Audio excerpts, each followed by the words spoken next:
enzimas, aparte de la importancia que tienen internamente en nuestra biología celular, también tienen otra importancia clínica, la que le damos nosotros o la que les da, la que nos sirve para poder hacer un diagnóstico o ayudar, digo mejor, ayudar a un diagnóstico, conocer sobre de alguna patología que nos puede estar afectando.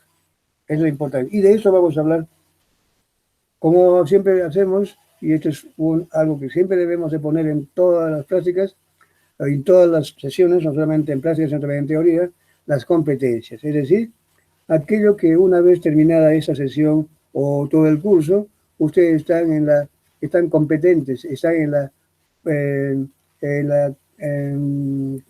posibilidad de hacer lo siguiente: analizar las funciones de las enzimas, es decir, tener conciencia, saber qué cosas hacen las enzimas. Aparte de todo lo que ocurre internamente, también tienen otras, que es como, por ejemplo, en este caso, servir como indicadores de alguna enfermedad. Explica el uso de las enzimas en el diagnóstico clínico a propósito de un caso problema, justamente lo que les acabo de decir. Esto es lo que queremos que ustedes sepan al final.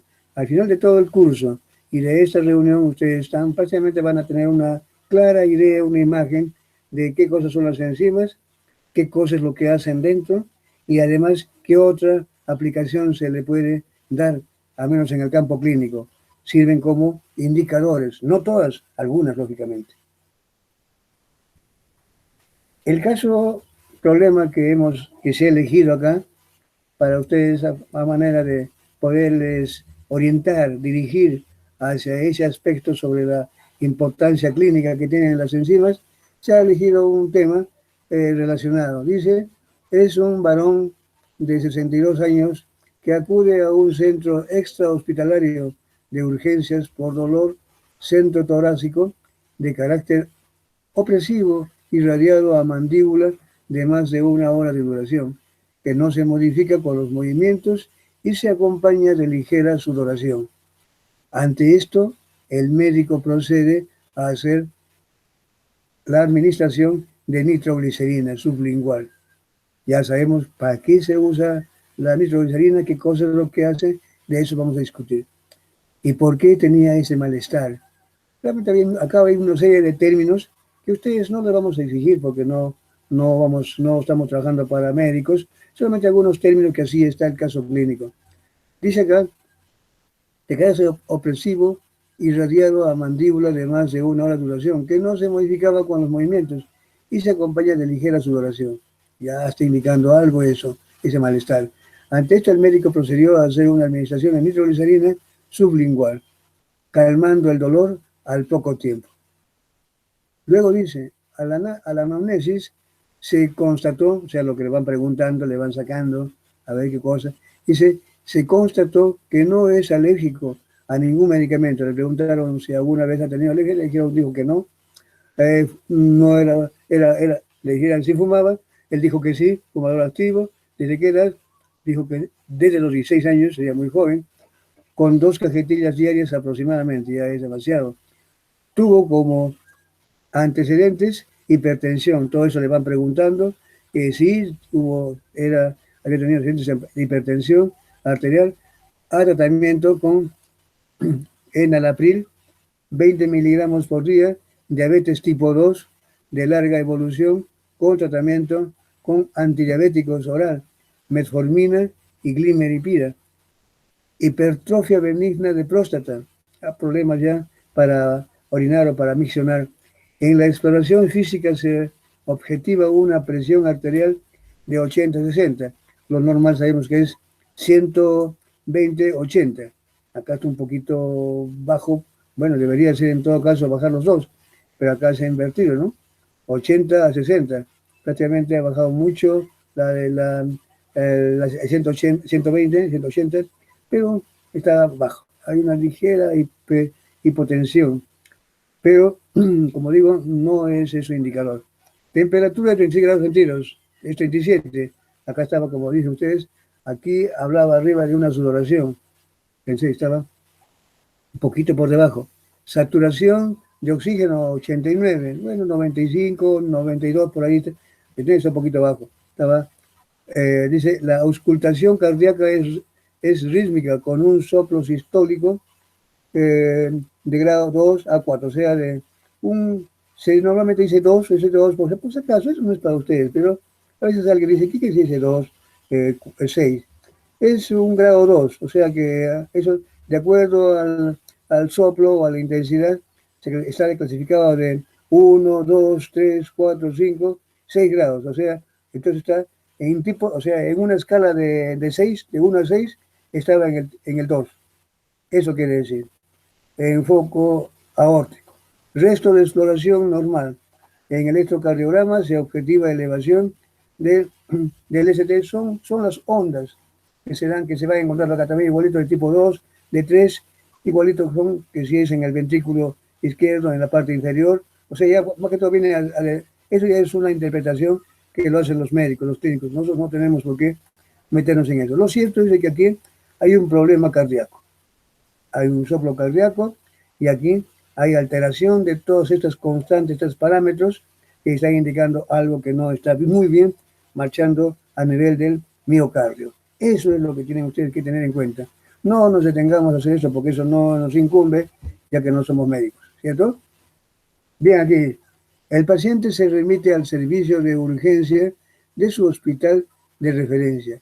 A su llegada se realiza un nuevo electrocardiograma en el que persisten las alteraciones. Miren, al decir alteraciones ya quiere decir que todos estos valores que están ustedes observando, SST, 2, 3 y el ABF, todo eso es la localización, no solamente esos gráficos que ustedes ven cuando ven un electrocardiograma, no sé si ustedes recordarán o han visto alguna vez unos grafiquitos que parecen unas aspitas como unas montañitas que suben, picos, bajan, que suben, vueltas, se mantienen.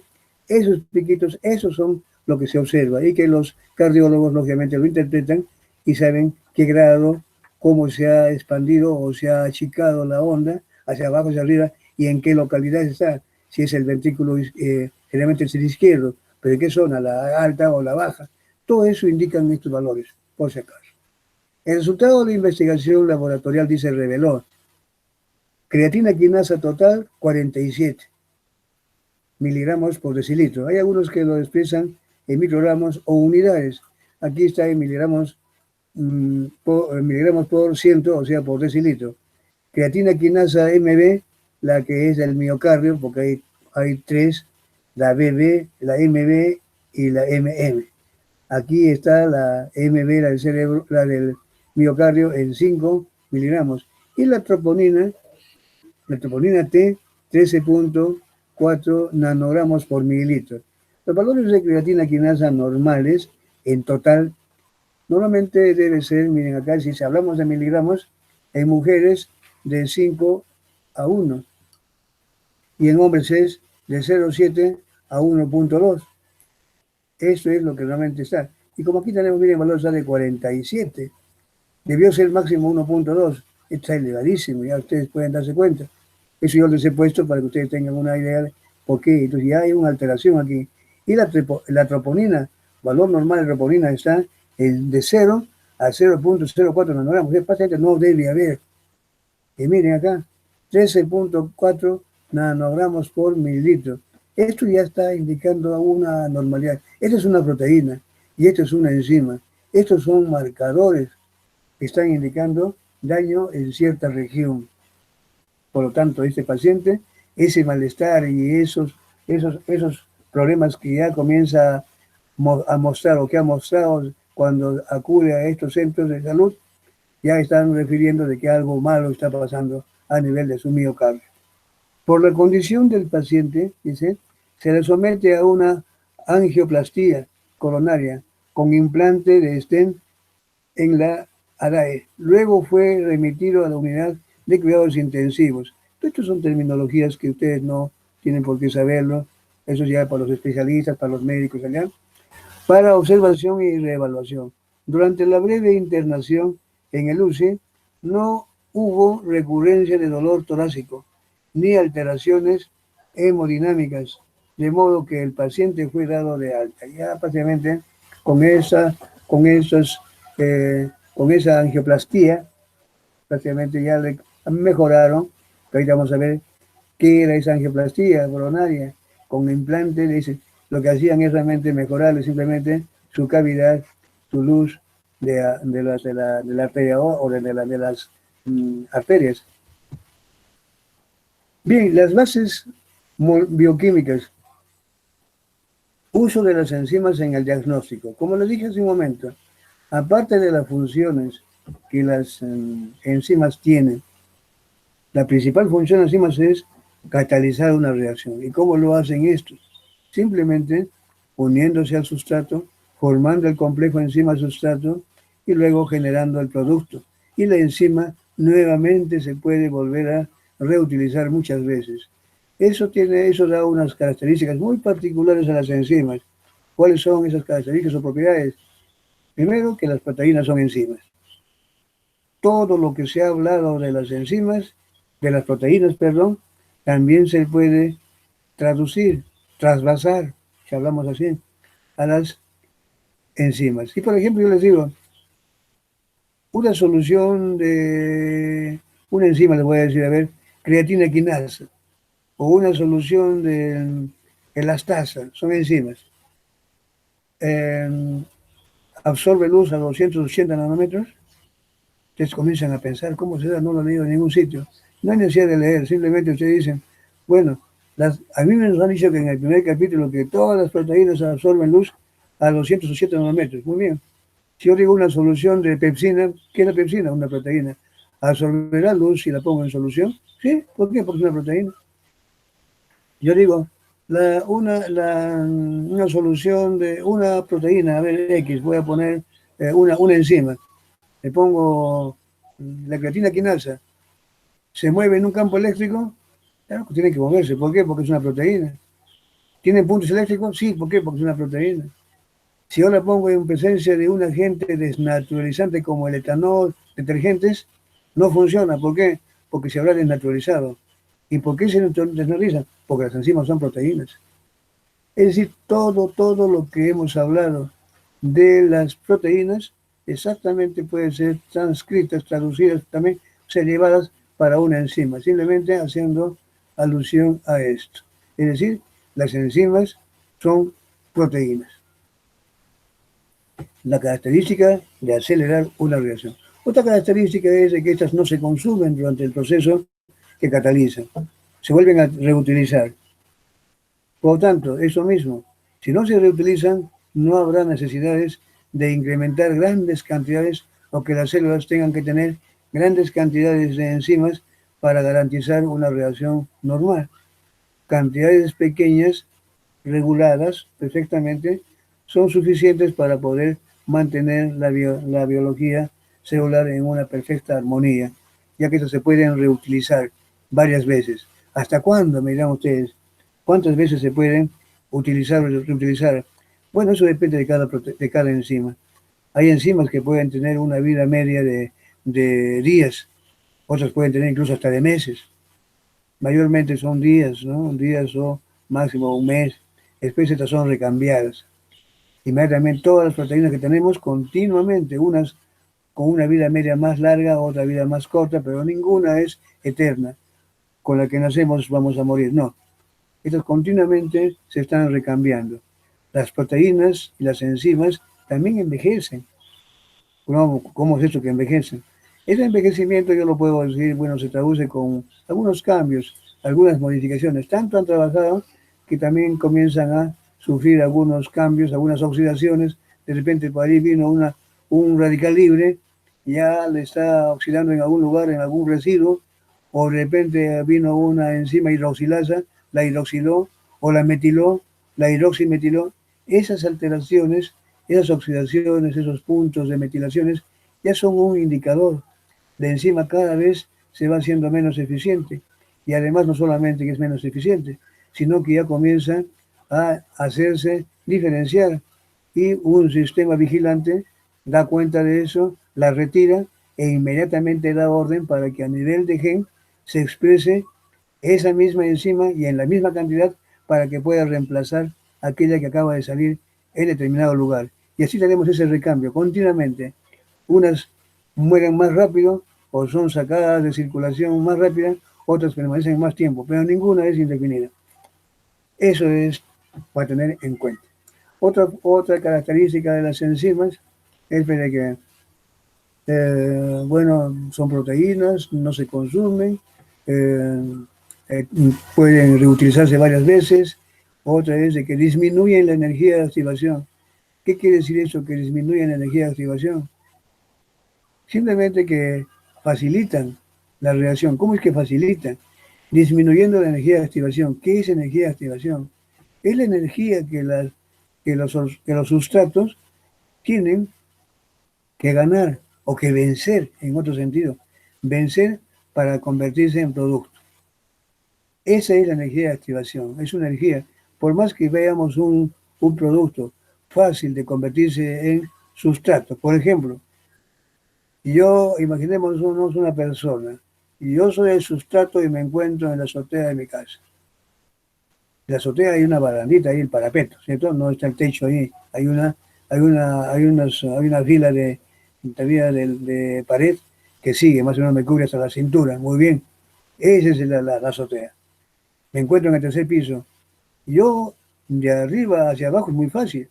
Simplemente no haría más que dejarme caer. O bien yo también puedo dar un impulso grande desde abajo y llegar al techo. Pero hay un problemita. Esa pared, esa azotea me está impidiendo. Esa es la vendría a ser la barrera de activación.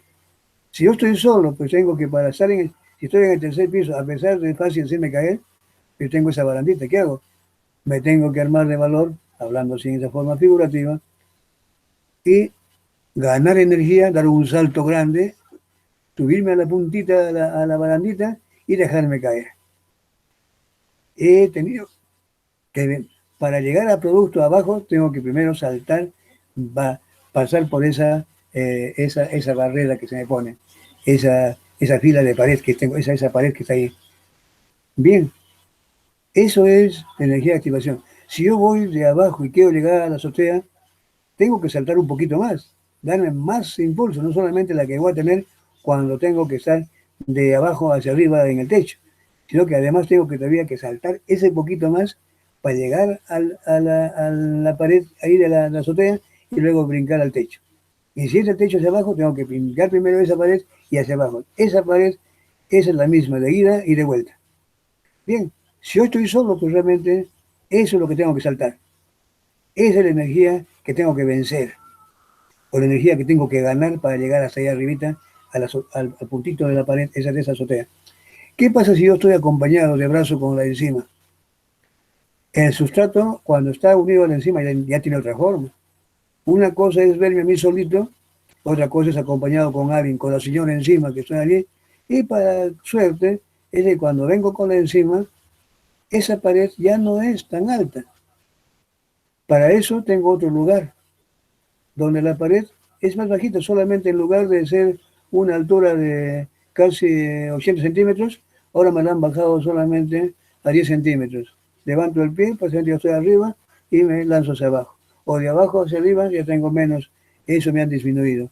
Entonces el ir acompañada del sustrato, el ir la enzima acompañando al sustrato, le está favoreciendo a que éste no tenga que saltar mucho, ahora va a saltar menos. Y de esa forma se explica de por qué las enzimas facilitan la reacción, disminuyendo la energía de activación. ¿Ven? Y es la forma más práctica de poder a veces comprender. Ojalá me lo hayan comprendido. Y si hemos estado en clase presencial, yo les he hecho un dibujito en la pizarra rápidamente y van a ver que eso es muy fácil de entender. Eso es la manera práctica, sencilla de entender qué es la energía de activación. Bien, otra característica es de que las enzimas no afectan la constante de equilibrio. ¿Cómo que no afectan la constante de equilibrio? Sí, pero no afectan. Es la misma, porque la constante de equilibrio por algo es constante. ¿Cierto? Es para cada reacción. La constante depende de la relación o de las características que tengan productos y reaccionantes. En un momento tal en que la reacción de ida ya no puede avanzar si no se hace también al retorno.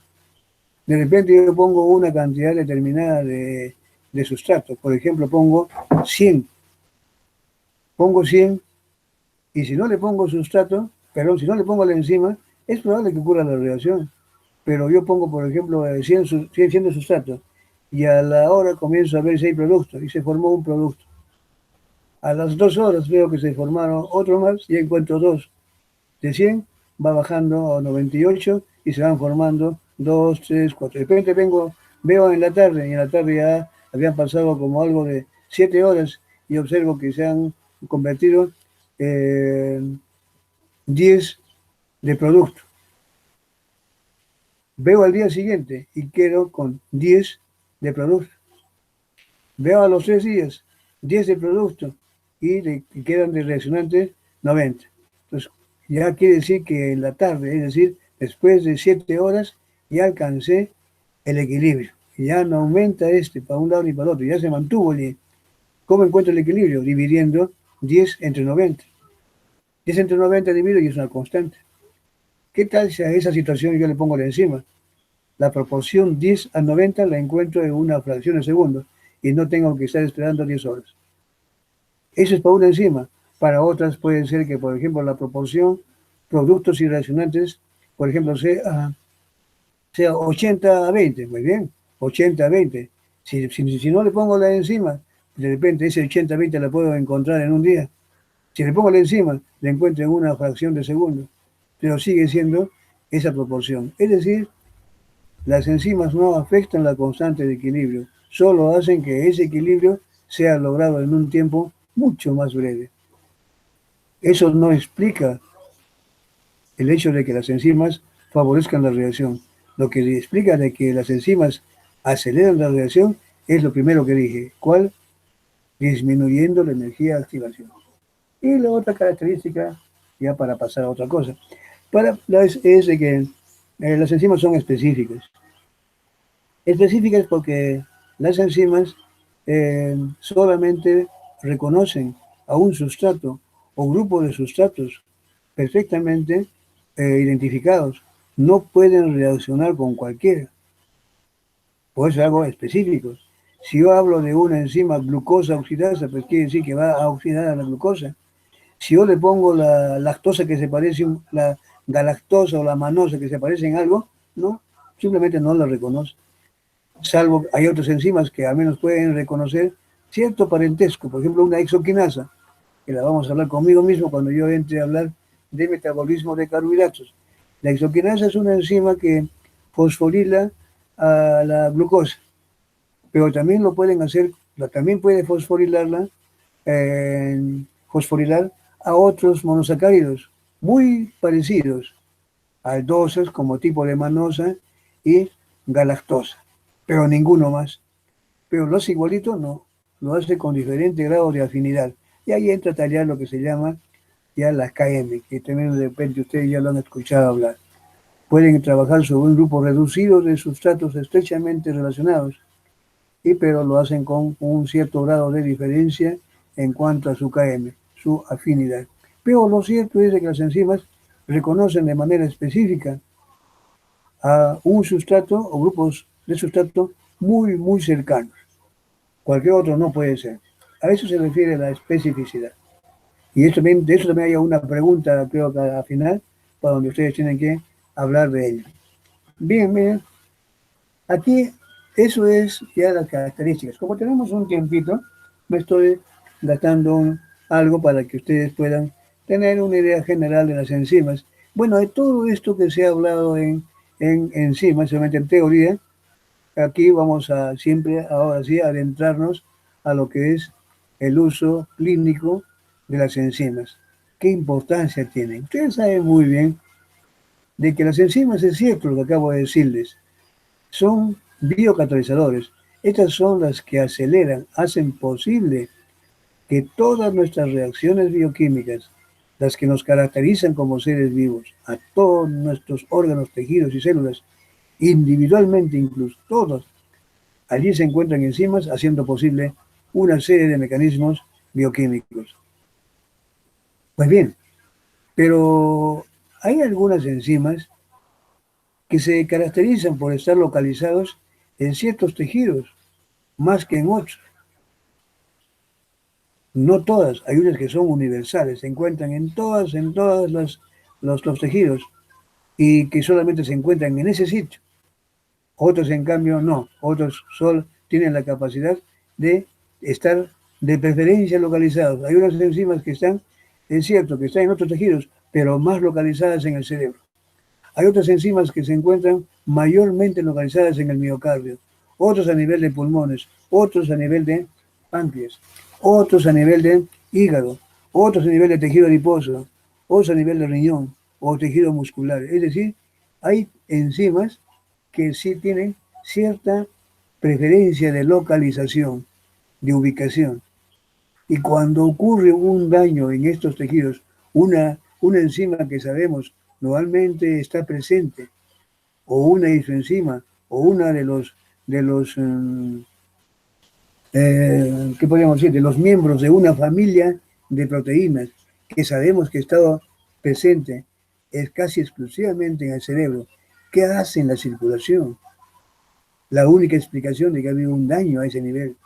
Si yo conozco otra enzima o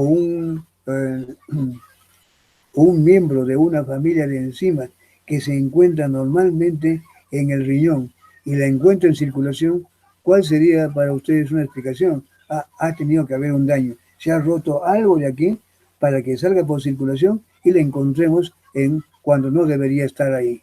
Eso es realmente, esa es la importancia que tienen las enzimas en el diagnóstico. Cuando uno tiene un mal, tiene un malestar y después del examen clínico, de la observación que hace el médico, quieren saber exactamente lo que tiene, inmediatamente comienza a sospechar. El médico comienza a sospechar qué cosa está pasando. Inmediatamente, con todo el conocimiento que tiene, dice, muy bien, si este se quejó que tuvo un problemita a nivel de mareos, eso, entonces dice, a ver, algo puede estar en el cerebro, o está faltando, no bombea bien la sangre para aquí. A ver, muy bien, ya comienzan a sospechar y comienzan a hacer el análisis de algunas proteínas, de algunas enzimas u otros parámetros que estén asociados con el funcionamiento de un órgano o tejido que se sospecha. Otros que tienen aberración por la grasa y que no pueden comer algo, dicen, acá puede haber algo malo. El hígado o el páncreas no está bien funcionando. También, con la ayuda de otros parámetros, entre ellos algunas enzimas, también, dice, vamos a hacer, se sospecha de esos dos, vamos a descartar. Y de repente dicen, no, esto no es acá porque no hay tal cosa. Es esto. Entonces ya comienzan a deslindar, a acercar. Van descartando uno y van a quedándose con el otro. Y después que encuentran algo allí, comienzan a profundizar con otras y otras pruebas. Pueden ser enzimas o pueden ser otros metabolitos bioquímicos. Esa es realmente la importancia de estudiar las enzimas en el contexto de la bioquímica. Bien, en esa parte, lógicamente, cuando se habla. Esto es muy bonito, muy entretenido y quiero que así ustedes lo vean, no como un cuco, como algo que es totalmente, dice, ¿para qué estudian eso? Sí, yo realmente también me acuerdo cuando yo era estudiante. Digo, ¿y qué cosa tengo yo que ver con esto? Yo tengo otras ideas para mí. Y, bueno, me lo hacían difícil. Aquí yo no estaba estudiando para lo que querían, o sea, para médico, yo estaba estudiando biología. Yo, ¿de qué hacía esto? El profesor no me lo explicaba, pero si me lo dicen así de esta manera, pues digo, es tan sencillo, ¿ya? Ni aquel que va a ser de repente agrónomo o matemático le va a interesar porque esto es así, decirlo, ¿por qué? Porque esto es algo que nos ocurre a nosotros, está presente, ¿cierto? Entonces, esto es lo interesante, lo que hace atractivo. Cuando me metí de profesor, pues realmente ya no pude dar marcha atrás. Todas aquellas cosas que yo no entendía, no era porque realmente el curso era difícil, sino que me lo hacían difícil. No me lo hicieron entender. Pues ya entonces dije, yo entré en un compromiso. Muy bien, si yo tenía ese problema para entender la bioquímica, bueno, mis alumnos, aquellos amigos que me van a escuchar, que no pasen por el mismo problema. Y yo me encargo de hacer que estas cosas sean bastante sencillas, bastante asequibles, agradables y que el curso pase como un bonito recuerdo, algo que les ayude a ustedes en su formación profesional y no como algo que tengan que estar recordándolo de una forma muy ingrata, ¿no? Miren, cuando hablamos de cómo es el caso, cómo se explica aquí de una forma muy, ¿qué les digo?, ilustrada, que me hace alcance el doctor Aquino. con él yo comparto, él me comparte sus diapositivas y hablamos básicamente en lo mismo, de tal suerte de que cuando hacemos también la evaluación del pasito, él lo toma a los dos grupos y vemos entonces que estamos hablando del mismo material. Para eso hemos uniformizado. Entonces, miren aquí por ejemplo el caso, un daño en el miocardio. Hay enzimas que están de preferencia localizadas en el miocardio. Pueden estar en otros tejidos, pero de preferencia unas están más que otras localizadas en un sector, en este caso, por ejemplo, en un órgano, en este caso el miocardio. Imagínense una enzima XE que trabaja aquí normalmente. Muy bien, así, podríamos imaginarnos que es el tejido del miocardio. Aquí está. Esta enzima está catalizando una reacción. Es una de las tantas reacciones aquí. En el plasma no tiene por qué haber esta enzima. Eso es normal. Pero ¿qué ocurre si aquí hubo un daño? Si aquí ocurrió un daño, inmediatamente ese daño, acá, esa degradación o ruptura de células va a hacer que sus contenidos también se liberen. Y esta liberación de sus contenidos puede llegar a la circulación. Y por lo tanto, comienzan a aparecer una enzima que normalmente no debería estar. Y si lo está, cantidades muy pequeñísimas. ¿Qué hace tanta cantidad aquí? La única explicación es de que esa célula que pertenece a esta zona se ha roto. Infarto al miocardio. Así es como yo pongo a veces el ejemplo, también así figurativo, y le digo a mis alumnos, les digo así de esa manera. Imagínense que tenemos un estanque, hablemos así, de un material radioactivo en el techo de nuestra Facultad de Medicina, en el tercer piso. Normalmente sabemos, todo el mundo sabe de que ese material XXX es en la Facultad de Medicina, no tiene por qué estar en ningún sitio más, no hay en ningún lado, ni en ningún otro departamento, solamente en Arequipa, y en Arequipa exactamente está ubicado en la Facultad de Medicina en el tercer piso. Miren, imagínense, todo esto es un estanque con un desagüe que va allí alimentando, bueno, total, no debe haber. Y si hay una cantidad pequeñísima que puede llegar al desagüe, y eso puede estar llegando al río, pero en cantidades pequeñísimas, pequeñísimas. De repente ven por Uchumayo, alguien detecta esa radiación, inmediatamente quiere a pensar, uy, ¿esto qué hace tanto aquí? Se ha roto el estanque de la Facultad de Medicina. Nada más. Eso está indicándoles de que estas son las enzimas llamadas marcadoras. Estas proteínas que de preferencia tienen un sitio de localización preferencial en ciertos órganos o tejidos. Y cuando hay un daño en estos, pueden estos aparecer en circulación en una cantidad que normalmente no deberían estar. Estos, claro, alguien me puede decir, ustedes me pueden decir, ¿y eso todas las enzimas? No, aquí hace un rato les dije de que no todas las enzimas pueden ser marcadoras, pero sí hay un gran número de enzimas que tienen esta característica y que están siendo usadas como indicadores que ayudan, colaboran, contribuyen a un diagnóstico de una enfermedad. Claro, no solamente es una enzima, eso va apoyado de otras pruebas, otras proteínas y otras manifestaciones. Todo eso al final se junta y se confirma que realmente se trata de un infarto que ha tenido tal evolución y todo ello. Pero esta es una de las tantas formas en que las enzimas pueden ayudar a mejorar, a comprender un estado patológico en un paciente. Enfermedad cardíaca. Factores de riesgo. Todos sabemos, estas enfermedades cardíacas son una de las causas quizás más comunes de decesos. Si no es una cosa, es otra, pero al final esta es una enfermedad muy conocida, enfermedad cardíaca, los infartos del miocardio. Miren, ¿qué factores? Hasta ustedes ya mismo pueden ya saber, tanto que se habla principalmente en nutrición.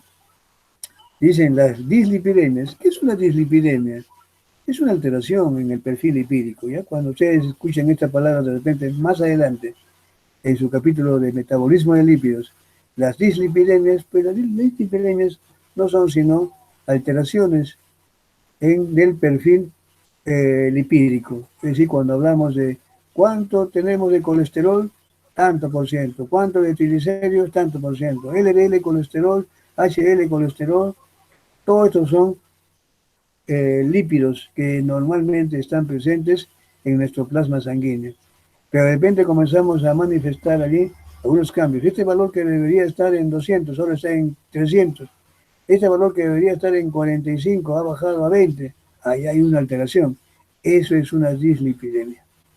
Entonces, entre los factores de riesgo de enfermedad cardíaca, tenemos las dislipidemias, los LDL, colesterol elevado, y HDL, colesterol disminuido.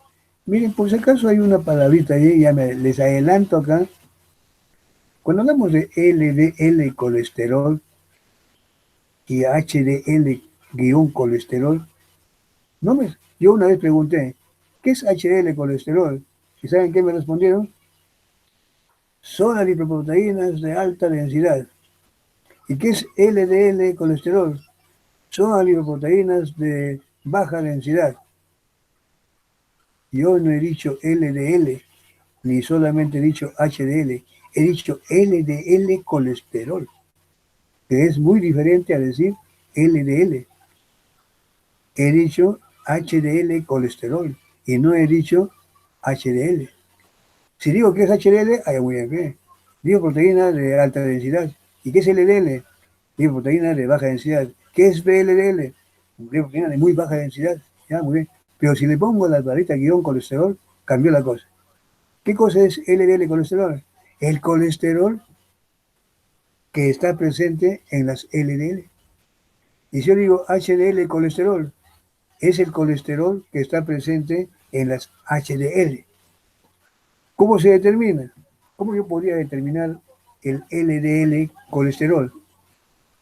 Tomo la muestra de sangre, aíslo, hay procedimientos para separar las LDL del resto. Una vez que tenga las LDL, las lipoproteínas, ahí hago la determinación del colesterol. Y ahí me sale recién el colesterol que le pertenecía a la LDL. Y yo quiero determinar el HDL colesterol. ¿Cómo hago? Primero aíslo las HDL, es decir, las lipoproteínas, las partículas. Y luego esas partículas ya separadas del resto, ahí determino cuánto de colesterol tiene. ¿Ya? Así, esa es la forma que veo más práctica. Que a veces muchos hablamos y cuando vemos así qué cosa interpretamos, decimos otra cosa. Eso es lo más sencillo, miren. Como aquí tenemos el tempito, entonces yo me estoy dando este tiempo de hacerlo todo con forma detallada para fin de que ustedes no tengan ninguna dificultad en comprender. Diabetes mellitus es otro factor de riesgo. Ustedes saben muy bien de que cuál es el problema que normalmente acarrea a un diabético. ¿En qué termina? ¿Cuál es su final? Al final, siempre un diabético tiene un fin muy, muy lamentable. ¿Cuál es? Primerito es el problema el renal, ¿cierto? Insuficiencia renal. Y ustedes han visto que tienen que estar yendo al servicio de hemodiálisis. Otros casos cuando se descuidaron, problema de la ceguera, ¿cierto? La retinopatía diabética, la ceguera. ¿Y el otro cuál es? Comienza con la hipertensión y termina con un problema cardíaco. Si no es una cosa, es con otra. Y al final siempre el fin de una persona con diabetes está siempre comprometido o bien con falla renal o bien también con una enfermedad cardíaca. La hipertensión arterial puede tener muchos orígenes. Puede ser una propia diabetes o tener otros. También todos estos van generando enfermedad cardíaca. Tabaquismo, otro de los agentes también asociados no solamente con el cáncer, también con enfermedad cardíaca. El tabaquismo genera una disminución de HDL. Este es el que nos salva. El HDL es bueno. bueno porque cuando está aumentado el HDL, se lleva colesterol e impide de que las LDL lleven este colesterol. Este colesterol que está en las LDL es el que se deposita. En cambio, el HDL no, lo lleva para otro lugar. Entonces, el tabaquismo genera justamente un aumento de LDL y una disminución de HDL. Todo lo contrario, o sea, lo que queremos es que sea al revés, que aumente mejor dicho, que se eleve el HDL y que disminuya esto. En este caso, el tabaquismo corrobora, contribuye a esta dislipidemia. La obesidad, ya está dicho, la obesidad está ligada a muchos factores. Ya es ustedes, como nutricionistas, ya han visto que ahora el ser obeso ya es ya una alerta. Tiene que bajar. Antes, antiguamente no. Ustedes saben muy bien de que nuestros abuelos de repente, o tatarabuelos, decían, bueno, si el persona está muy gordito, pues eso era un indicador de buena salud, que come bien, que está bien. En cambio, uno que era delgado, pues decían el flaco, el chalón, allá, estaba muerto de hambre. No, no, ahora más bien es al contrario. Ahora comenzamos a ver la obesidad como uno de los grandes males. La obesidad va ligada a una serie de problemas: hipertensión, diabetes, principalmente estas dislipidemias van muy de la mano con la obesidad. La, mm, la explosión oxidativa, es decir, la presencia de radicales libres, todo eso va ligado con la obesidad. Ser obeso ahorita no es nada visto como bueno. Y si es en un niño, peor, pues, ¿no? Entonces, eso es algo también bueno que para ustedes yo les digo. Siempre me gusta que cuando ustedes estemos haciendo el curso, aprovechar el momentito ya que estamos así en conversación, de que vayan también viendo ustedes ya desde ahora alguna posibilidad de algún trabajo de investigación para tesis o para otro motivo. Por ejemplo, hoy en día han visto ustedes, claro, hubiera sido bueno, quién iba a prever, pero hubiera sido un trabajo interesantísimo, que eso sí iba a dar, claro, ya todos nos notamos, pero nadie lo está haciendo, de repente lo van a hacer recién. ¿Se han dado cuenta ustedes ahorita que el hecho de no estar en actividad o el hecho mismo de esta pandemia, principalmente, bueno, los jóvenes de repente un poquito, ustedes no, porque no pueden salir, en forma limitada nada más, los niños no pueden salir, y miren, eso está provocando, yo veo, en el caso mío, por ejemplo, en particular, amigo también, y muchos amiguitos, están gorditos, están yendo a ese camino de la televisión. Ahora, ¿eso puede afectar después para la salud? Bueno, si esto va a seguir así, no sé cómo será, pero miren, esto ya es una llamada de alerta. Por un lado, estamos no haciendo actividad, principalmente aquellas personas que sí debían hacerlo. Un niño, por ejemplo, tiene que estar continuamente jugando, yendo al colegio y ahí hace ejercicio. Aquí no. Y se nota claramente en ese sobrepeso. ¿Eso puede repercutir en la salud? Claro que sí va a repercutir. Ojalá que eso no sea tan malo y que se pueda sanar pronto con un poco de actividad nada más. Pero miren, esto por ejemplo es un hecho, una observación que podría ser muy bien llevado simplemente si hubiéramos tenido la cuenta desde un comienzo, agarrar un bloque de niños y hacerles el trabajo desde abril hasta ahorita o hasta diciembre, hubieran ido juntando esos resultados y tenía un trabajo excelente, simplemente de ver cómo se ha incrementado con respecto a otro año que de repente cuando ya se normalice eso, toman nuevamente una población similar y van a ver que la cosa no ocurre igual y van a encontrar una diferencia muy marcada. Cosas muy bonitas, pero miren, ahí ya tienen unas ideas, qué cosa es lo que se puede ver, qué está pasando, a dónde está conduciendo todo esto.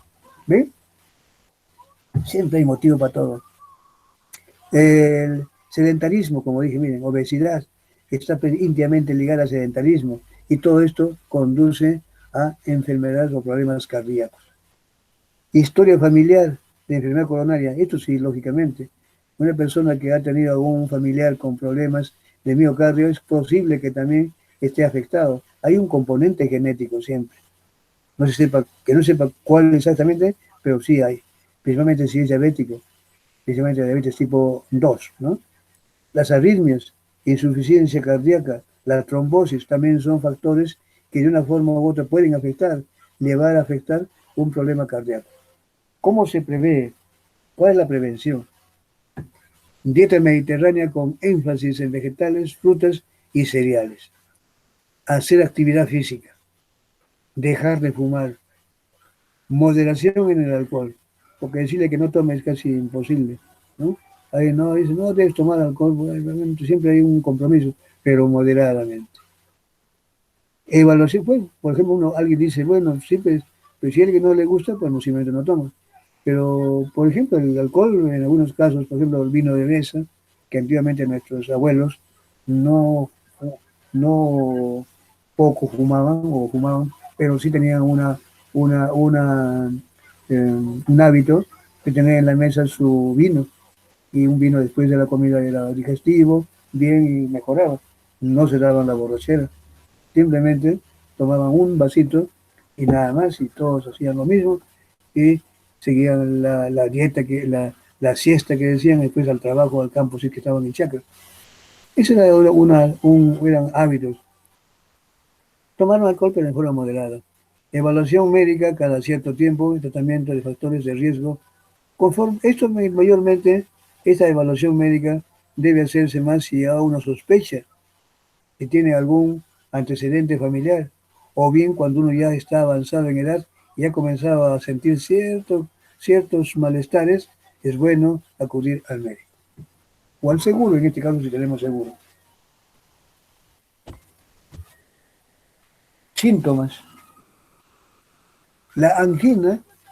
¿Qué es la angina? Angina es el pecho, un dolor, un malestar con dolor, que dice que puede experimentarse de distintas formas y puede ser leve, moderada o grave. La angina de pecho, por ejemplo, ¿no? Normalmente se define como una sensación opresiva, pero leve, que puede parecerse a un objeto que oprime el pecho, con dolor, lógicamente, ¿cierto? No es simplemente algo, sentir un peso encima, sino que eso es como un dolor, pero un dolor que viene de la sensación de que alguien le está apretando hacia arriba. Esa es la sensación que se siente, es el dolor. Ese dolor se irradia a menudo hacia el cuello, a la mandíbula o hacia el hombro y brazo izquierdo, normalmente el brazo izquierdo. A veces ya se va también al derecho, pero normalmente al brazo izquierdo primero. Más infrecuente es que los pacientes expliquen sensación de ardor, otros sienten de otra manera, tienen otra sensación, no siempre es el dolor que se irradia, sino otros pueden tener otra manifestación, sensación de ardor en el pecho, pinchazos, o que el dolor se extienda hacia el brazo derecho, lo que dice en un momento, ¿eh? O la espalda. O sea, lo más común es al izquierdo, pero también puede ser al derecho, incluso a la espalda. Son diferentes formas, ya esa es una sospecha. Esta es una angina. A veces el paciente, perdón, la angina provoca todo eso. Esos malestares ya son los síntomas. A veces el paciente experimenta falta de respiración. Es otro hecho. Aparte del dolorcito que se puede irradiar, algunos pueden tener también, experimentar falta de respiración, fatigas o palpitaciones, es decir, una taquicardia de aumento. ¿Por qué ha pasado esto? Dice, en vez de dolor, o sea que no tiene dolor, sino tiene esa fatiga y palpitaciones. La intensidad del dolor no siempre está relacionada con la gravedad. Ojo, es también un dolor fuerte no siempre quiere decir que está más grave. Hay veces que es lo contrario y engañoso. Eso es lo peor. La intensidad del dolor, dice, no siempre está relacionada con la gravedad del problema. Algunas personas pueden sentir un dolor intenso debido a una débil isquemia, mientras que otros pueden experimentar solo leves molestias de la isquemia grave. Miren, también depende de la zona donde ha habido esta isquemia, donde ha habido esta falta de irrigación y de ciertos sectores. Hay sectores que no están muy relacionados con terminales nerviosos que indican dolor, pues realmente allí puede ser grave, pero no se manifiesta con un dolor de la misma magnitud. Y otros que es al revés, que justamente ha ocurrido en donde estaba un terminal nervioso y que es, por lo pequeño que sea, se siente como un gran, intenso dolor. Entonces eso puede también, uh, puede agravar la situación y puede uno pensar que es todo lo contrario. Algunas personas han informado también de una mayor sensibilidad al calor en la piel con el inicio de la angina. Eso también es algo que también manifiesta en algunos pacientes con estos síntomas. Algunas personas, dice, han informado también de una mayor sensibilidad al calor en la piel. Uno siente como que sale al sol y realmente inmediatamente comienza a hacer, tienen un poco de aberración al sol y la piel comienza a ponerse toda roja. Antes no lo tenían, lo tienen. Entonces, eso también, con el inicio, se inicia esto y comienza a manifestar de otra forma. La angina también puede ser precipitada por las comidas abundantes. Eso también es otro hecho que también puede llevar a confundir, que no es lo que estamos pensando, sino que también por una abundante comida, muy recargada, que exige una demanda inmediata al corazón de más oxígeno. Claro, si uno come más, nuestro organismo va a querer combustionar, o sea, va a haber una mayor absorción, y esa mayor absorción de nutrientes va a exigirle a nuestro organismo a que también estos comiencen a metabolizarse para guardarse o combustionarse. ¿Y esto qué significa? Más gastos de oxígeno. ¿Y quién da oxígeno? Más bombeo del corazón, más intensidad. Como no lo puede hacer, comienza a haber ciertas manifestaciones, ciertas molestias que se caracterizan o que se manifiestan a través de una angina, un dolor. Ahí tienen ustedes una fotografía de un paciente aquejado de una angina de pecho. Justamente esa expresión, miren ustedes, de dolor, para que vean ustedes, seguramente en algunos casos, no, ojalá nunca ocurra en alguno de nosotros, pero se ve eso, esas expresiones de dolor, de punzaditas que se siente. Y esto es lo que está pasando. Esto que está sintiendo este paciente es esto que está ocurriendo internamente.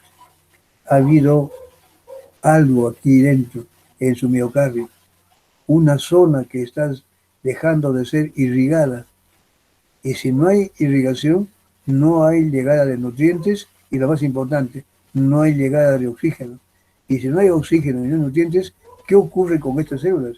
Empiezan a morir. Esa muerte localizada se inicia con pinchazos, eh, realmente, y el corazón comienza prácticamente a sufrir esos cambios, que se irradian con dolor hacia el brazo izquierdo. También puede ser a la espalda o al derecho, dependiendo, pero mayormente se inicia con esto. Esa, esa leve, esa región dejada sin irrigar, entonces comienza a sufrir esa manifestación, prácticamente a sufrir una isquemia, una falta de oxígeno, falta de nutrientes, un daño al miocardio, mejor dicho. Comienza a morir. Y toda célula que muere, ¿qué hace? Comienza a liberar al medio su contenido. Entre ellos, ¿cuáles son estos? Las enzimas de sus lisosomas. Las enzimas lisosomales, que tienen una característica de poder digerir material de células vecinas. Y eso genera realmente un dolor.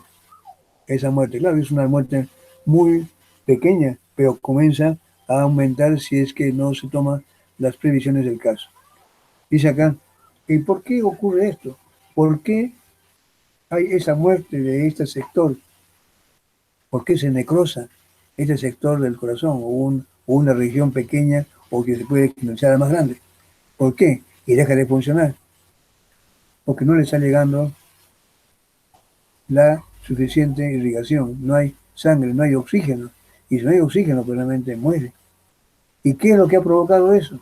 Algo. Es probablemente aquí, en la luz y de la arteria, ha habido una acumulación de una placa ateromatosa, una placa a veces de colesterol que se puede acumular en la íntima de la arteria y va comprimiendo, haciendo que esa placa sea cada vez más estrecha, que la luz sea más estrecha y por ahí la sangre ya no puede pasar.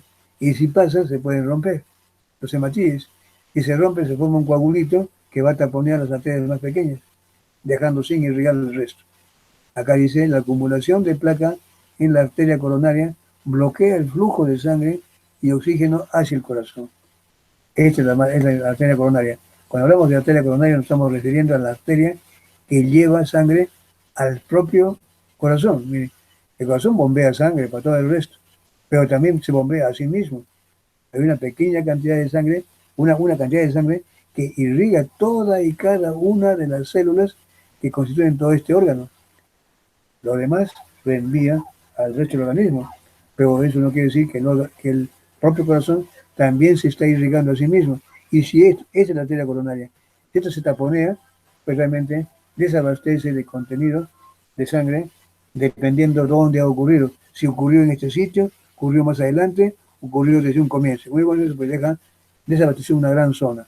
Depende dónde haya ocurrido ese desabastecimiento.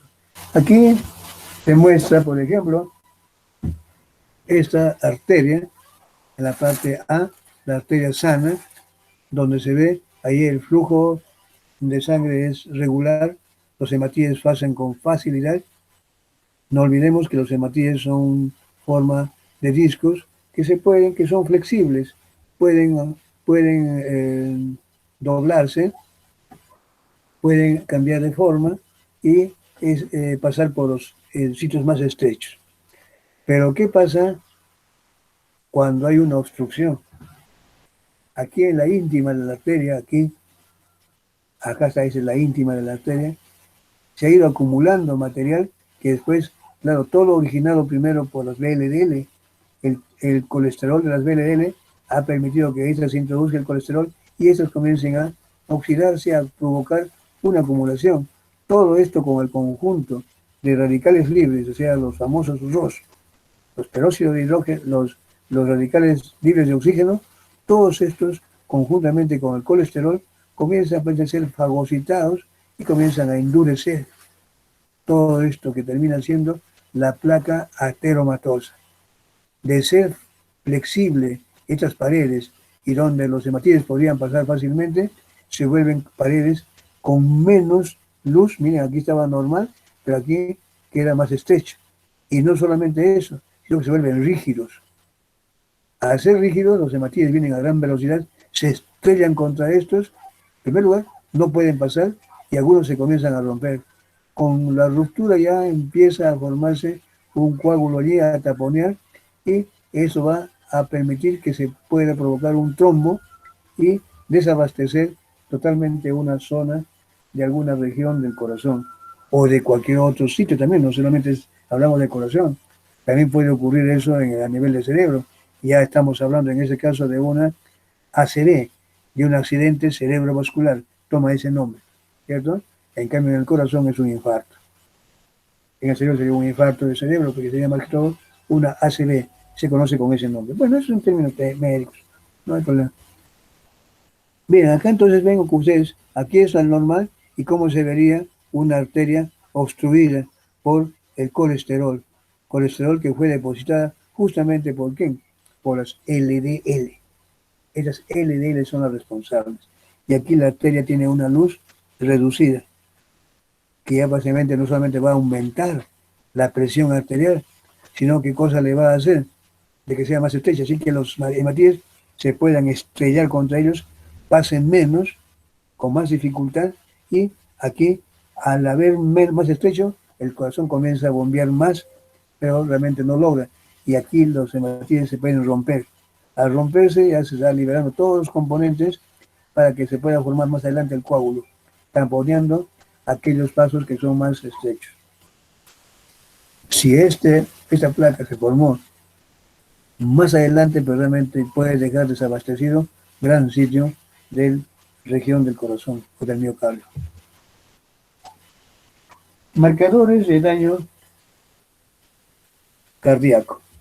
Hay muchos, miren, cuando hablamos de marcadores, lo estamos refiriendo a muchos componentes, muchos compuestos que normalmente no deben estar presentes en un sitio determinado. Por ejemplo, hablamos de suero, sangre, el suero sanguíneo. En la sangre no debe haber algunas proteínas, o si las hay una cantidad muy pequeña que se considera dentro de valores un límite muy bajo como normal. Pero encontrarlos, como dije, en valores más allá de eso que se considera como valor normal, ya es un indicador de daño a una región determinada de un órgano o tejido. En este caso, daño al miocardio. Y pues bien, Dentro de estos marcadores de daño al corazón, daño al miocardio, hay muchas proteínas y enzimas. Dentro de proteínas tenemos la troponina. Esta hoy en día está siendo muy usada por muchas razones, por ser muy versátil, por su forma de determinarla. Mientras más rápido sea la identificación, pues mucho más rápido también se podrá dar el tratamiento para evitar una complicación posterior. Siempre se trata de ver lo más fácil y lo más rápido y lo más precoz. Ya ocurrió el daño, pues inmediatamente debe manifestarse con algo. ¿Qué pasa si a veces el daño se presenta recién la elevación o la sustancia que queremos y ya recién a las 3, 4, 5 horas y el paciente va empeorando? En cambio hay otros que aparecen muy rápido. Esa es la búsqueda de estas sustancias que nos dan nos indican tan luego ocurrió el daño, lo más rápido posible. Y no solamente esto, sino que también sean sustancias fáciles de ser detectables. No va a ser que bueno es una sustancia que se manifiesta rápidamente, pero su determinación va a demorar 5 horas.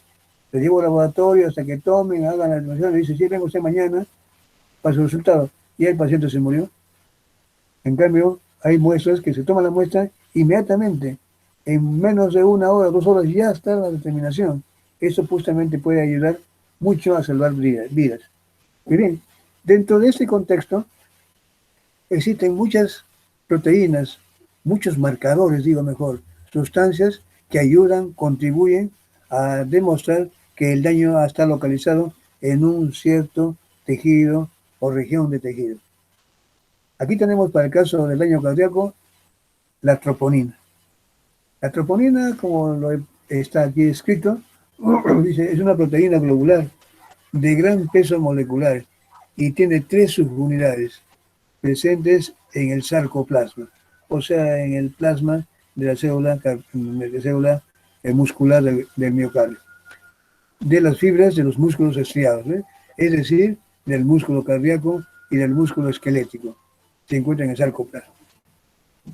Esta proteína permite que se produzca la contracción muscular. La troponina tiene esa función. La troponina desplaza a la tropomiosina para dejar libres los lugares de unión de la actina, o sea, la contracción. Aquí tiene esas flechitas, como esto se contrae para acá, y esto va a dejar libre, en cierto modo, a esto que están aquí, que es la actina. Esto se contrae se contrae y se relaja, se contrae y se relaja. Pues bien, en este juego de contracción muscular, todo esto es un sarcómero. Aquí entonces hay 3 clases, 3 subunidades de troponina. La troponina C, I y la T. Cada una con una característica particular. Todas son globulares. Acá esas 3 que están acá con colorcitos. La I, la C y la T trabajan para permitir de que estas se contraigan. Jale para aquí y dejando libre a esta actina, el filamento delgado. Este filamento grueso es la miosina. Y bien, esta es la que jala, la que hace como una especie de cargador, ¿no? Jala, eso se contrae y el otro lo desplaza. Bien, dice acá, la C viene del nombre de, la troponina C esto de C viene de calcio.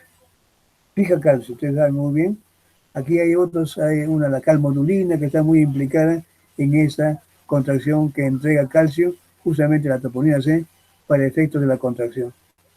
La troponina I es la inhibidora de la interacción actina-miosina, lo contrario.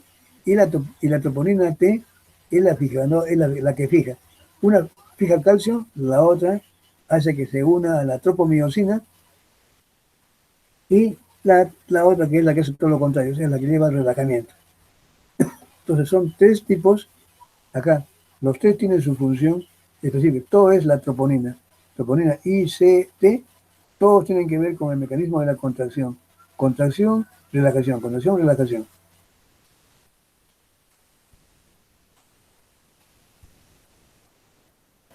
Isoformas de la troponina. Esto es importante. La troponina T, si la troponina son tres, o si no son, cuando hablamos de que hay tres clases, hablamos de tres isoformas. No decimos isoenzima, porque si decimos isoenzima nos estamos refiriendo a enzimas. Y en ese caso decimos isoformas, porque la troponina no es enzima, es una proteína. Pues no le podríamos llamar isoenzima a la troponina, porque, repito, la troponina no es una proteína, no es una enzima, es una proteína. Y su forma puede haber varias isoformas, tres isoformas. La T, de la T hay realmente isoformas. Hay la llamada la 1, la 2 y la 3. Bien, todas tienen isoformas. ¿Eh? La T, 1, 2 y 3. La C tiene 2. Y la troponina I tiene también 2. Perdón, 3. 3. La que está aquí marcada con 3 es la cardíaca. Como les dije, estas tienen localizaciones de preferencia. Esta, por ejemplo, en el caso primero hablemos en aula.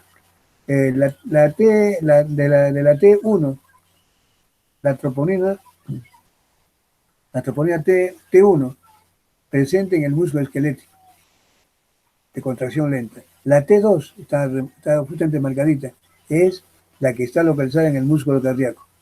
La T3 actúa en el de contracción rápida. Esta es la que está mayormente localizada en el músculo cardíaco. Esa no nos interesa. Esta es, si queremos hablar de problemas cardíacos, pues tenemos que estar fijando dentro de las troponinas T, la T2, esta isoforma. La subunidad C, dos isoformas, que son codificados por genes distintos. Acá también, todos son por genes distintos. Acá, la T1, la lenta, y la T2 rápida.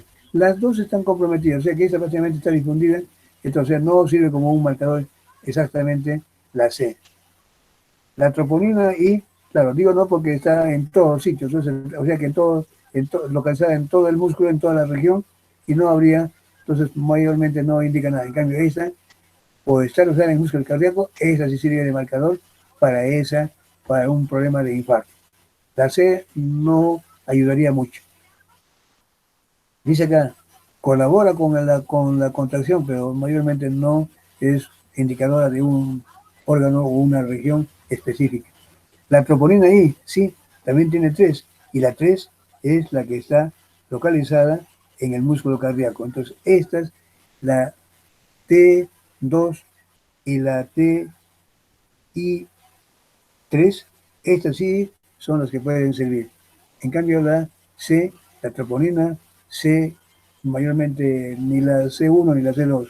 Simplemente, ¿por qué? Porque están localizadas. Trabajan juntos, pero mayormente no es considerado como un marcador. Marcadores son estos, que están localizadas de todo el contexto en un sitio especial. Y que si eso lo encontráramos afuera, pues ya es un indicador de daño a ese lugar de donde proviene.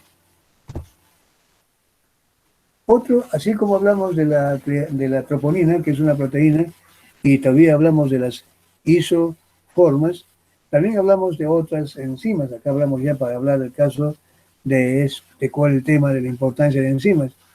Así como hay proteínas marcadoras, también hay otras proteínas que son enzimas a la vez y que también sirven de marcadoras, como el caso de la creatinoquinasa, también llamada a veces creatina fosfoquinasa. Es ese mismo nombre. Cuando ustedes vean ese nombre, creatina quinasa o creatina fosfoquinasa, estamos hablando del mismo. La enzima creatina quinasa cataliza la siguiente reacción, como dice aquí. Fosforila a la creatina en creatina fosfato. ¿Qué es la creatina? ¿De dónde viene? ¿Qué función tiene? Esta creatina la van a ver ustedes también en el capítulo sobre metabolismo de aminoácidos. Es un derivado de aminoácidos. Este normalmente está muy localizado a nivel de músculo cardíaco, músculo esquelético. ¿Cuál es su función? Captar ATP y convertirse en creatina fosfato. Y gracias a la acción de la creatina quinasa. Esta reacción también puede ocurrir en el sentido contrario. De aquí para acá. Cuando hay mucho ATP, la creatina, por presencia de la creatina fosfoquinasa, proteína quinasa, la fosfolila. Y cuando empieza a escasear el ATP dentro de esa región, dentro de ese músculo, la reacción se torna al contrario. Toma creatina fosfato en presencia de ADP y lo reconvierte en ATP que puede ser aprovechado. Ojo, entonces, ¿qué cosa es la creatina fosfato? Viene a ser como una especie de almacén rápido de ATP. Es una forma de almacenaje. Claro que yo lo digo acá, eso hay que decirlo entre comillas. Si alguien les preguntara a ustedes, ¿se almacena el ATP? La respuesta categórica es no. Sin embargo, ahí viene la palabrita, sin embargo, el músculo utiliza la creatina fosfato algo así como una forma de reserva. Cuando tenemos una producción de ATP bastante grande a nivel de estos tejidos, tenemos la capacidad de poderla incorporar como creatina fosfato y está a la espera de cuando ese ATP sea nuevamente necesario. Y cuando se hace necesario, inmediatamente la reacción se torna al contrario. La creatina quinasa que hizo el trabajo de aquí para acá se encarga también ahora de actuar en sentido contrario, liberando ATP a partir de ADP y el fósforo que lo tenía atrapado en este sitio. Esta es la importancia que tiene este producto o esta sustancia. Se forma a partir de aminoácidos. 3 aminoácidos forman parte de la creatina o hacen posible la formación de creatina. ¿Cuáles son estos aminoácidos? No recuerdo, es la arginina, la glicina y la metionina. Son 3 aminoácidos que participan en la formación de creatina. ¿Y cómo se elimina la creatina? Claro, porque esto no solamente está allí, también hay una forma de eliminación de creatina. Para que la creatina se elimine, tiene que primero haberse desfosforilado, pues entonces ocurre que esta se genere por aquí, y esta creatina, si está en mucha cantidad, puede finalmente ciclizarse, formar un compuesto cíclico de creatina que se llama creatinina. Y la creatinina, ya sin fosfato, sin nada, es soluble en agua. Este se elimina a nivel renal. En realidad no es tan soluble, sino que es permeable, digo mejor, permeable a las membranas renales y se excreta por la orina. Esa excreción de la orina, esa excreción de creatinina por la orina, no lo hace de una forma como lo hacen otras sustancias. Lo hace a través de un mecanismo muy complejo, fisiológicamente. Esto lo hacen por un proceso llamado de ultrafiltración glomerular. O sea, tampoco no es tan sencilla esa eliminación. Lo hace por ultrafiltración glomerular. Cuando hay un daño a nivel glomerular, la creatinina se puede escapar en gran cantidad. Y por lo tanto, de allí que cuando ustedes tienen el caso de un diabético, por ejemplo, ¿han visto ustedes cuál es la complicación primera que tiene un diabético? Es la falla renal, ¿cierto? Esa falla renal, ¿cómo se puede? Cuando ya el médico sospecha que el paciente ha ido con diabetes, lo primero que empieza a pensar es preguntar, ya usted, no, primera vez, uy, está alta su glucosa, vamos a ver, ¿cuál es el problema que puede haber tenido? Inmediatamente le hacen una retinopatía, a ver si tiene algún problema de retina, su ceguera, su colesterol y una prueba de daño a nivel renal. ¿Qué le hacen? Determinación de creatinina. Siempre que ustedes vean la determinación de creatinina es porque el médico está sospechando de algún daño que puede ser de muchas causas. Una es que sea daño, por ejemplo, por elevación de glucosa. Pero siempre cuando se sospecha de daño a nivel renal, la determinación que se hace para este caso es de este otro producto, un derivado de la creatina. ¿Cuál es? La creatinina. O sea, ustedes también ahí les añado este Cada vez que ustedes vean determinación de creatinina, porque seguramente el médico ya está pensando en que este paciente, por A o por B, ha tenido algún daño a nivel de riñón, ¿cierto? Eso ocurre, por ejemplo, muy comúnmente en los diabéticos, pero también puede darse en otros casos, lógicamente. Muy bien, salgamos de esto, simplemente veamos a lo nuestro. Otro marcador, entonces, de daño a nivel, a nivel del miocardio es la creatina quinasa. Y la creatina quinasa también, dice acá, dice, la mayor actividad de esta enzima en el organismo se encuentra en el músculo esquelético y músculo cardíaco. También se han descrito presencia de creatina quinasa en el colon y cerebro. Prácticamente hay estos, y la que está en el músculo cardíaco, el músculo esquelético y la que está en el cerebro y colon son isoenzimas. También se conocen 3 creatina quinasas que catalizan la misma reacción de ida y de vuelta y hacen lo mismo, solamente que están localizadas en diferentes sitios. En el cerebro hay una llamada la BB, o sea que está formada de 2 subunidades iguales, BB, y es la creatina quinasa tipo 1. La creatina quinasa o la fosfocreatina quinasa, la MB, la mixta, es la del miocardio, y la MM, o sea, las 2 subunidades idénticas MM, son del músculo esquelético. Esto ya marca diferencia.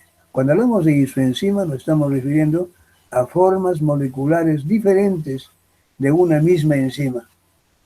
Las diferencias no son muy marcadas, pero sí pueden generar diferencias en cuanto a ciertos aminoácidos que pueden diferenciar en su punto isoeléctrico, ligeras diferencias en su peso molecular, ligeras diferencias en cuanto a su KM. Lo cierto es de que hay unas diferencias moleculares de la que es la misma enzima. Este hecho de ser diferentes entre sí, a pesar de que catalizan la misma reacción, hace de que se puedan identificar a través de electroforesis, por ejemplo. Esta se va a mover diferente a esta y a esta. Y uno puede saber muy bien cuál es la MB, que es la que está localizada de preferencia en el miocardio. Cuando hay un daño en el miocardio, no solamente se va a liberar la troponina, que hemos visto que es una proteína, también se van a liberar otros componentes. Entre ellos se estarán liberando creatina quinasa. Y para saber, primero harán una determinación de creatina quinasa total. Y luego harán una electroforesis para saber de ese total cuál de las 3 es. Y ahí se identifica que es, si es la del cerebro, miocardio o músculo esquelético. Esa es la importancia que tiene entonces aquí la determinación de estas isoenzimas. En resumen, ¿qué cosa hace entonces aquí la troponina? Es considerado, dice, el marcador bioquímico para el daño del miocardio, que es más sensible y específico que existe actualmente. Antiguamente habían otras, generalmente hablábamos de la creatina quinasa solamente, u otros parámetros. Hoy en día se están quedando justamente con estos dos, que están bien marcaditos. La troponina tiene muchas ventajas. Es considerado, como dije acá, el marcador bioquímico de daño miocardio más sensible y específico que hay en la actualidad. La tasa de resultados verdaderos positivos resulta elevada. De este modo permite concretar casos de infarto agudo de miocardio cuando otras pruebas, como por ejemplo el caso de la creatina quinasa MB, sus niveles todavía están normales. Miren, este caso, todavía la creatina quinasa MB, que es la del miocardio, todavía se puede encontrar normales, en cambio este ya está apareciendo. Eso es muy halagador, muy bueno. Hay situaciones donde creatina quinasa puede ser muy útil, pero esta es mucho más rápida. Esta puede hacerse para aparecer recién después de un tiempo, esta es rapidísima. Además, como se utiliza, dice, la técnica del inmunoensayo, miren, para este caso, no se hace, esta va a terminar un tiempito porque hay que correr una electroforesis. La electroforesis demora mínimo, o sea, no podemos exigirle más que corra. se saca la muestra del paciente, se hace una determinación total de creatinina. Y luego eso se puede hacer rápido, puede demorar 1 hora. Pero la determinación de cuál es, eso requiere de una electroforesis. Y la electroforesis demora mínimo 3 horas, a más tardar 3 horas a 4. En cambio, miren, además, cómo se utiliza la técnica del además, como se utiliza la técnica del inmunoensayo con anticuerpos monoclonales, esta resulta ser eficiente y rápida, se refiere a la troponina, con una resolución de tan solo media hora a 1 hora. Mientras acá se ha sacado la muestra y está corriendo, acá ya con media hora ya se puede saber la troponina si está presente o no y cuál de las tres, ¿cierto? Básicamente este hecho porque se usan anticuerpos. Cada anticuerpo, sea la troponina, la T1, T2, T3, para cada uno ya hay anticuerpos. Se pone directamente, no hay que hacer ninguna electroforesis. También, acá también se puede hacer lo mismo, pero todavía no existe ese método. Acá se mide la actividad de la enzima. En cambio aquí, la medida de la presencia de troponina a través de presencia de anticuerpos, con anticuerpos, se puede detectar prácticamente hasta en media hora. Le ganó incluso a esto de la actividad de medida de ciertas enzimas. Ayuda, sí, pero miren ustedes que esto ya está quedando poco a poco, están rezagados. Ahora están apareciendo otros marcadores, como el caso de estas proteínas específicas, que sin ser enzimas ya ponen en evidencia un daño. Dice acá, dicen, este hecho también ha facilitado su actual uso extendido y la posibilidad de la realización de más de una prueba por paciente. Muy rápido, si es media hora y es por anticuerpos, simplemente saca la muestra, se junta y se observa, se deja en reposo y se observa a microscopio y se ve la posibilidad. Un tipo de reacción ELISA, algo así, parecido a la reacción tipo ELISA que se hace también para muchas otras enfermedades, o sea, detectando presencia de proteínas a través de anticuerpos marcados. Entonces, en este caso, se hace lo mismo aquí. Y esto ha facilitado mucho, mucho, y con el tiempo prácticamente está un poquito desplazando, sin hacer muy exagerado, desplazando al uso de la medida de las enzimas en el campo de la clínica. Sin embargo, eso todavía se sigue utilizando, la actividad enzimática en clínica, y que va a corroborar, ayudar lógicamente. Bueno, miren, luego ya vienen las preguntas nada más, pero creo que esto lo vamos a hablar un poquito todavía entonces hasta las 10:35, 8 minutitos ahí, vamos a seguir hablando algo más acerca de la importancia entonces de las enzimas y de estos marcadores, que como les dije, hay muchos casos. Antiguamente, por ejemplo, este uso de la troponina no se le usaba. Esto es para el caso, ojo, esto es para el caso de infarto al miocardio. Me dirán ustedes, algunos de ustedes me dirán, ¿y qué pasa? También se puede usar la troponina para el caso de que se encuentre un paciente que lo han encontrado desmayado, sospechan que ha sido de repente infarto, o mayormente lo que se ve mucho es infarto, pero mayormente no saben. Si todavía el paciente está desmayado nada más y posiblemente ha sido infarto y que todavía lo pueden salvar, inmediatamente comienzan a recuperarlo. Pero, ¿qué podrían hacer? Una prueba. Troponina, estarían descartando que sea un infarto del miocardio. Entonces, ¿qué cosa van haciendo? Una creatina quinasa. ¿Y qué tal si ahí encuentran que es la BB?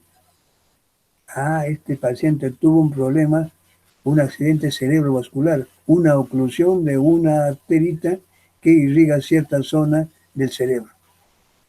Entonces, en otros casos, la troponina, de repente no encuentran nada en troponina.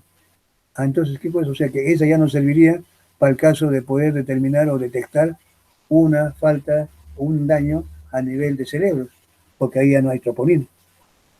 Eso solamente está en músculo que se contrae. Depende si es liso, rápido, pero si es músculo. Pero en el cerebro ya no habría. Entonces la troponina ya no nos sirve para ahí. Habrá que buscar otros parámetros, pero entre ellos están las enzimas. Entonces, por tanto, para ciertas zonas todavía esto, para casos de infarto, sí, troponina. Pero casos de otros daños a otros niveles, básicamente aquí tendríamos que ir pensando en las enzimas que siempre son buenas y van a tener vigencia. Es decir, isoenzimas. A veces la determinación de la actividad de la enzima total ayuda para poner en alerta, pero luego viene ver a ver qué, si estas enzimas tienen o no isoenzimas, y si estas isoenzimas tienen de preferencia en localizarse en algunos sectores o tipos de órganos protegidos. Esto va a ayudar. Esto siempre va a tener una vigencia junto de la mano con otras proteínas. De repente ya no se da troponina, pero a nivel del cerebro también pueden haber otras proteínas que también cuando hay daño se liberan y que son específicas de esa región y de ninguna otra. Esto está hoy en día buscando. Estamos a la búsqueda de metabolitos. Esto es lo que uno llama, explico también ustedes en biología molecular, se denomina el metaboloma. No sé, ojalá, bueno, ustedes no llevan con nosotros el curso de biología molecular. ¿Cuánto nos hubiera gustado llevarles hacer este curso con ustedes? Realmente, aunque de repente muchos van a decir, pero nos jalarían todos, a todos. No nos jalamos, sino simplemente van a aprender bastante. Y con poquito de buena voluntad se estudia y van a ver que este curso es muy, muy interesante. Y más ahora que estamos en esta época de modernismo, donde todo ya estamos hablando a nivel de genes, ya no hay mucho que decir, que bueno, eso solamente lo deben saber algunos. Básicamente la biología molecular deberían saberlo todos. Ustedes tienen el curso, ojalá que lo lleven bien nada más, como les digo, ¿no? Pero en realidad, hoy en día con esto del COVID y el coronavirus, prácticamente nos ha llevado a todos, nos ha forzado a echar un vistazo a todos los profesionales, a la biología molecular. Recién escucho hablar hasta los abogados, hablar de biología molecular, y no es por exagerar. Y hay algunas las carreras de derecho ya están pidiendo que le hagamos cursos de bioquímica y biología molecular. Miren, ya están viéndolo también con algunas miras de importancia, para que vean que esto ya se está universalizando. La bioquímica y biología molecular prácticamente ya no es una materia que deben saber solamente los de ciencias biológicas. Prácticamente todos los que ya no somos solamente carreras de biomédicas o ciencias biológicas, sino prácticamente todos. Conozcámonos a nosotros mismos. Y esa es la bioquímica, la biología molecular. Así no la usemos en el quehacer de nuestra profesión. Pero realmente, y miren mucho, porque cuando hablamos de biología molecular, hablamos, por ejemplo, de bioquímica molecular, ahora acaso no existen ya las pruebas de, por ejemplo, cuando hay una escena de un crimen, o cuando hablamos de paternidad, ya no hablamos de problemas judiciales, ya están los médicos, ya están los abogados ahí metidos, ya están queriendo saber también ellos cómo se interpreta para que nadie los pueda estar, como dicen, metiendo el dedo a la boca, ¿no? Quieren saber, y allí está la importancia de conocer, miren, todas esas cosas. Igual para el nutricionista, ¿qué efectos implica, por ejemplo, el comer una cosa? ¿Estamos comiendo bien? ¿Qué entendemos por la comida chatarra? Comida muy rica.